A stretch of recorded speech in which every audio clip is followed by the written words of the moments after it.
सजाए धनुष बाण लेकर के दौड़े। अपनी अपनी सेना सजाए सेनापति कृष्ण का देखा। धनुष हाथ में लिया उठाए धनुष का खींचा है प्रत्यंचा।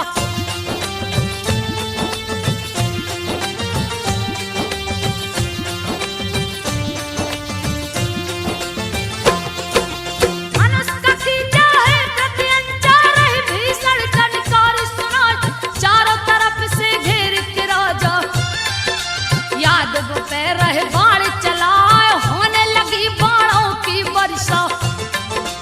रुक्मणी देख गई घबराए श्री हरि रुक्मणी से तब बोले क्यों गई हो तुम घबराए यादव इन्हें मिटा डालेंगे।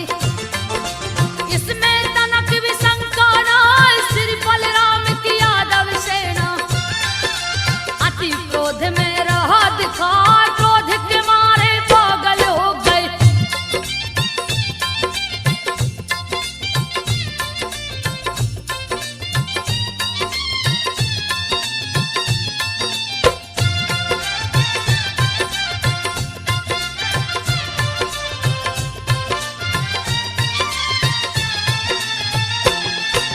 क्रोध के मारे पागल हो गए रहे बाण पे बाण चलाए लगे नास बैरी का करने। गुस्सा भरा बदन दिखलाए सैकड़ों योद्धाओं का मस्तक। श्री बलराम ने काट गिराए कुंडल और धनुष गिर गए हैं। मरे हुओं का तलवार दिखाए बहने लगी खून की नदियां। घोड़े हाथी ऊंट चिल्लाए पटको मारो काटो पछाड़ो। यही शब्द है रहा सुनाए कृष्ण और बलराम की सेना।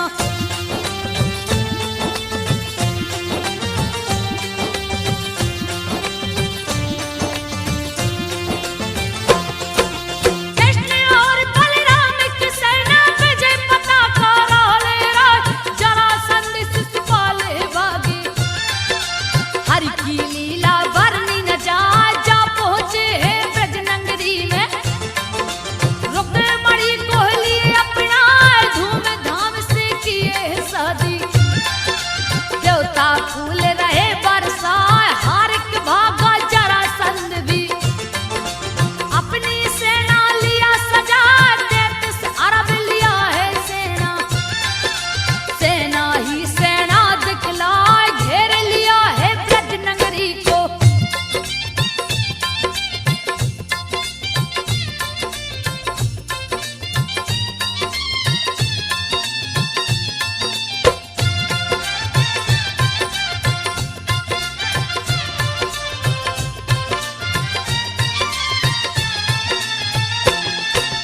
घेर लिया है ब्रज नगरी को कृष्ण भी देख गए घबराए। घेर लिया है जरासंध ने। कहाँ है कृष्ण रहा चिल्लाए गोप गोपियां डर के मारे। घर में अपने गई समाए कृष्ण ने सबके भाई को मिटाया। अपनी माया दिए दिखा 33 ब्रज नगरी को मारा। दिए पतालपुरी पहुंचा ब्रजमंडल को श्री कृष्ण ने। दिया द्वारकापुरी बना ऋषि मुनि के श्राप के कारण।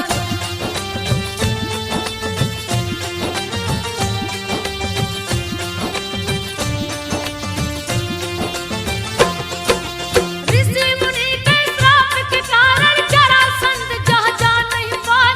सुंदर द्वारकापुरी देख के ग्वाले गोपी सब हर्षाए श्री कृष्ण सैया पे सोई। रुक्मणी रही है चवर डुलाई करे बड़ाई शिशुपाल का। क्यों नहीं शादी उससे रचाए सुन के रुक्मणी रूठ गई है। गुस्सा भरा बदन दिखलाए गुस्से में आकर मूर्छित हो गई। धरती ऊपर गई पटका रुक्मणी को श्री कृष्ण उठाकर।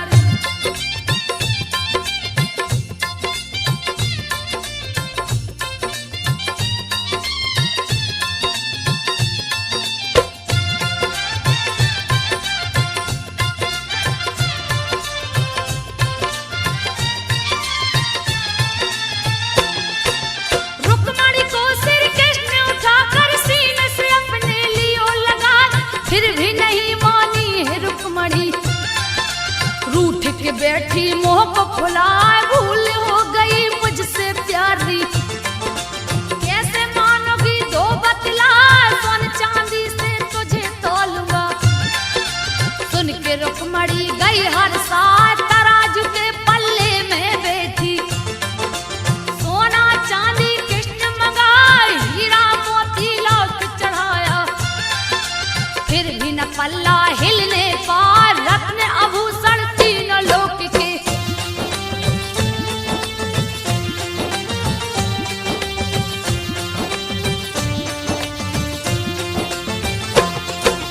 रत्न आभूषण तीनों लोक के, तब हरि ने लिए हैं मंगवाए।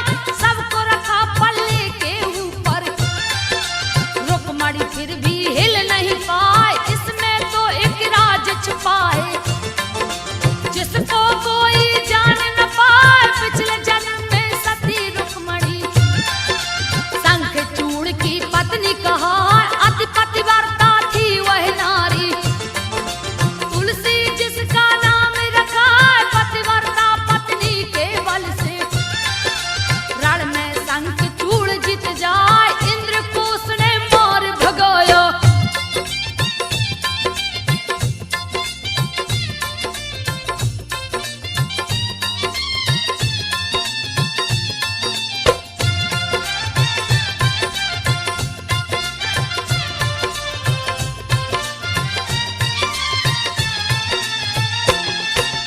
इंद्र को उसने मार भगाया, दिया भारी उत्पात मचाए। तीनों लोक में मचा तहलका, देख के देवगण गए घबराए। ब्रह्मा विष्णु डर से कांपे, शिव शंभू से गए टकराए। युद्ध हुआ है बड़ा भयंकर, शिव जी उसको मारे न पाए। सती का शक्ति साथ लड़ता, किसी से पापी हारे न पाए। विष्णु ने छल किया सती से, शंखचूड़ का रूप बनाए। पतिव्रता को भंग किए हैं।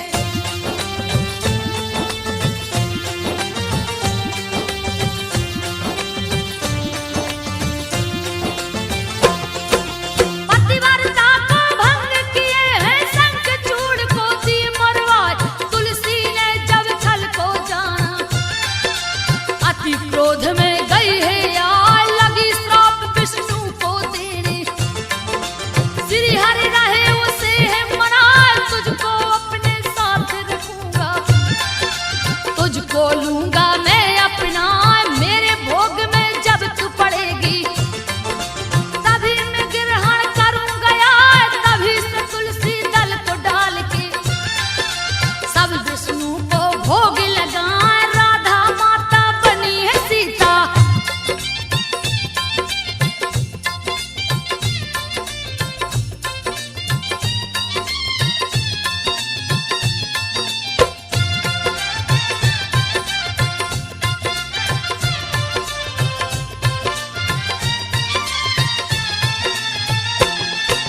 राधा माता बनी है सीता। रुक्मणी बन के तुलसी आई, इसीलिए सोने चांदी से रुक्मणी कनक न हिलने पाए। तुलसी डाल के किए बराबर, तुम हो तुलसी दिए बताए। एक समय की बात है भक्तों, बात को सुनिए ध्यान लगाए। महादेव थे ध्यान मगन में, कामदेव ने दिया सताए। उनकी समाधि भंग हुई है, कामदेव पर गए गुस्सा।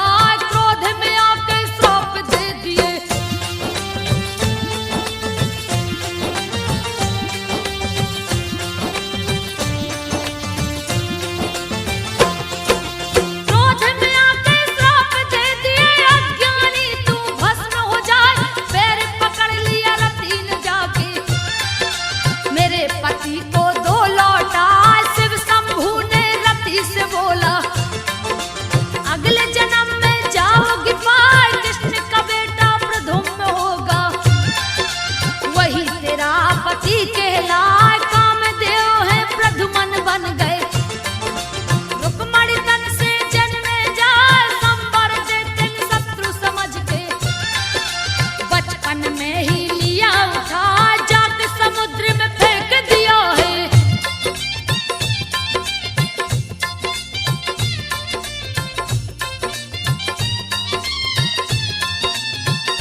जन्म की रति कहा फाड़ दिया है मच्छ को जाके, जिसमें कामदेव रहे समा रति खुश हुई पति को पाके। पिछली बातें दिया बता रति और कामदेव मिल गए।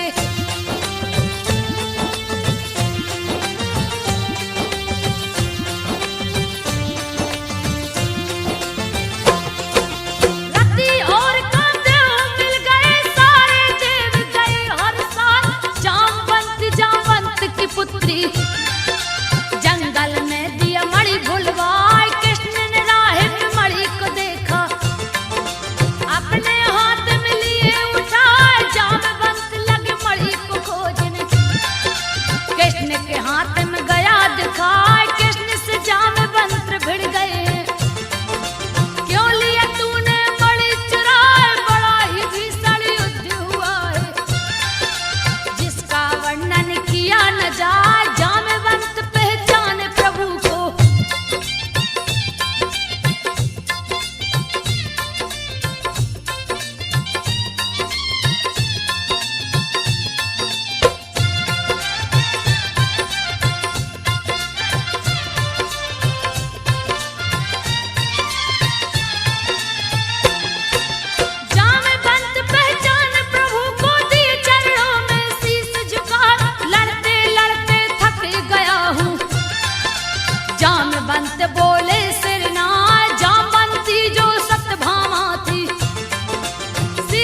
देवता गए घबराए, शिव ने कृष्ण पे क्रोधित होकर हाथ लिए त्रिशूल उठाए। कृष्ण भी शिव पे क्रोधित होकर अपने चक्र को रहे नचाए, चिंता में पड़ गए हैं ब्रह्मा।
रही बिलाप लगा, सुन के दौड़ पड़े गिरधारी।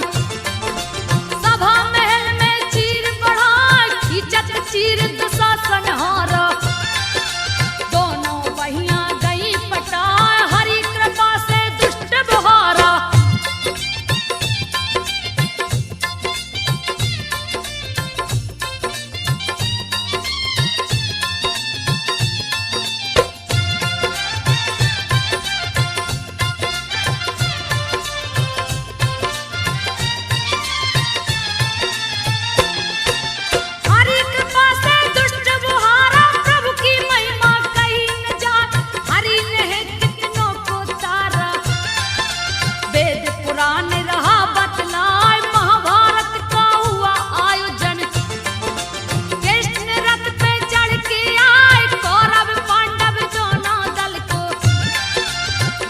पंच बन के समझा, फिर भी दुर्योधन एक न माना। दिए है युद्ध शुरू करवाए, कृष्ण बने अर्जुन के सारथी।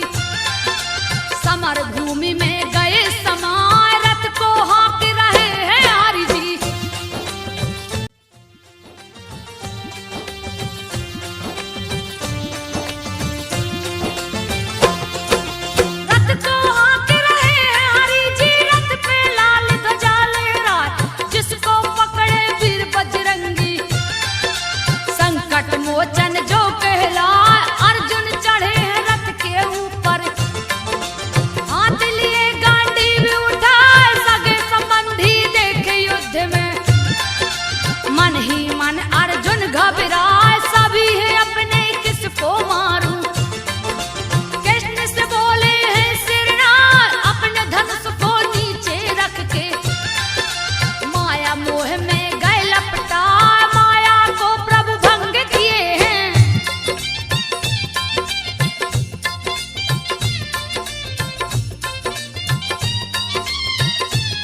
विराट रूप दिखलाए, सुन के श्री हरि के बातों के अर्जुन लिए गांडीव उठा, एक एक करके मारे योद्धा।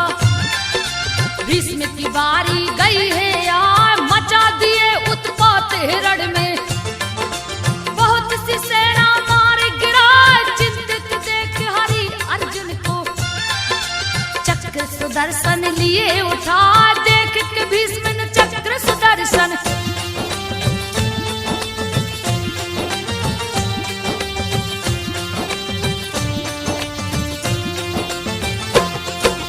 देख के भीष्म ने चक्र सुदर्शन, दोनों हाथ को लिए उठाए, अर्जुन के हाथों मरवा कर दिए कौरवों का नाश करा, युधिष्ठिर को राज तिलक दिए हैं, दिए हैं गद्दी पर बैठा, युधिष्ठिर के हाथों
विप्र जहाँ बसते बहुताय वहीं पे बसते विप्र सुदामा। बात को सुनिए ध्यान लगा, जिनकी पत्नी वसुंधरा थी, परम सुंदरी रही दिखाए, रूप यौवन से परिपूर्ण थी।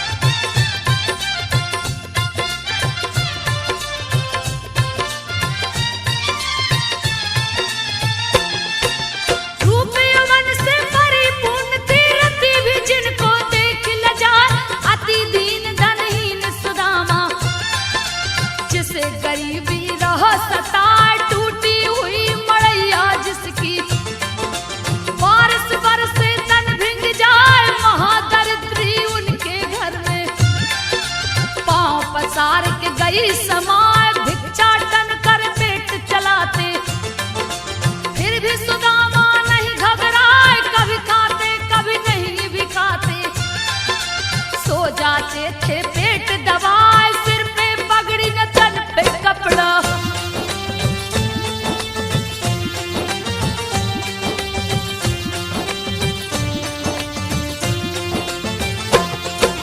सिर पे पगड़ी न तन पे कपड़ा, फटी पड़ी है पांव विवाह, फटी विवाह उस खून चूता था, फिर भी सुदामा नहीं घबराए, सुबह वो भिक्षाटन को निकलते, शाम ढले तो घर को आए, एक दिन खाली हाथ हलौटे, कुछ भी नहीं वो भिक्षा पाए, कृष्ण कृष्ण फिर भी वो रटते, अपने नगर को गए हैं, चेहरे पे उनकी छाई उदासी, भिक्षा नहीं कछुआ जब पाए, कभी कभी चूल्हा जलता था।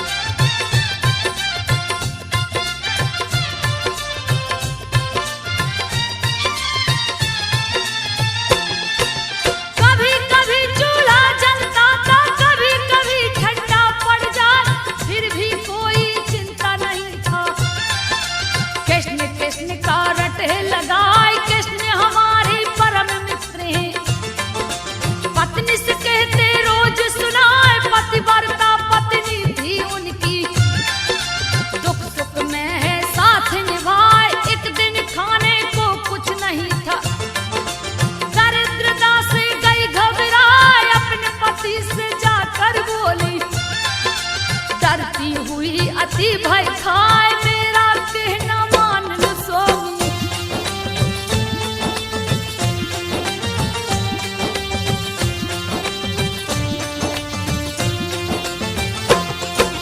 मेरा कहना मान लो स्वामी, गई गरीबी से अवतार, महादुख इससे पाती हूँ, और दुख अब सहा न जाए, इससे मुक्ति पाने हेतु सोची हूँ मैं एक बार, भार्या से तब बोल सुदामा, जल्दी से दो तुम बतलाए, आपके मित्र तो कृष्ण है स्वामी, ज्योतिर्लोकी नाथ कहाँ, धर्म अर्थ का मोक्ष के दाता, जिनको जग पूजे सिर नाय, प्रभु के पास में जाओ स्वामी।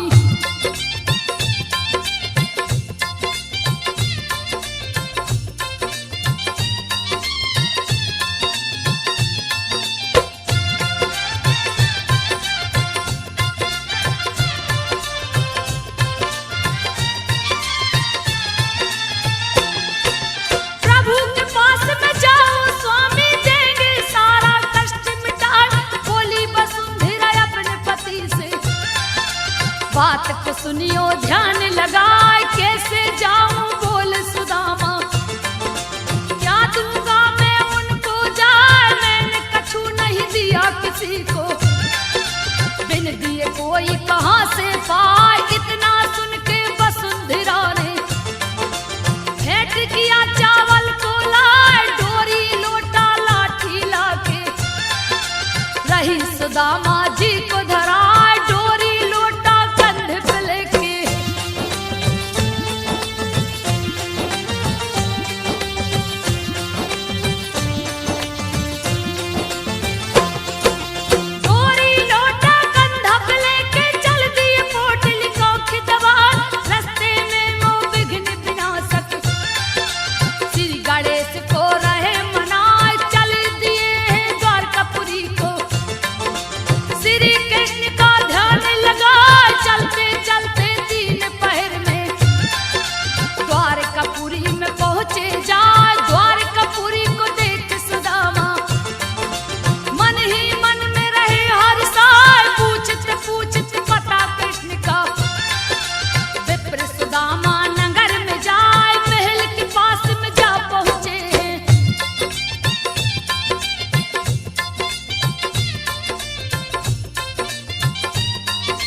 रघुवंशी को गई धरा, मद्यपान अत्याचार बढ़ गया, पर स्त्री संग रास रचाए, रैवतक पर्वत पे सब यादव मनोरंजन करते हैं जाए।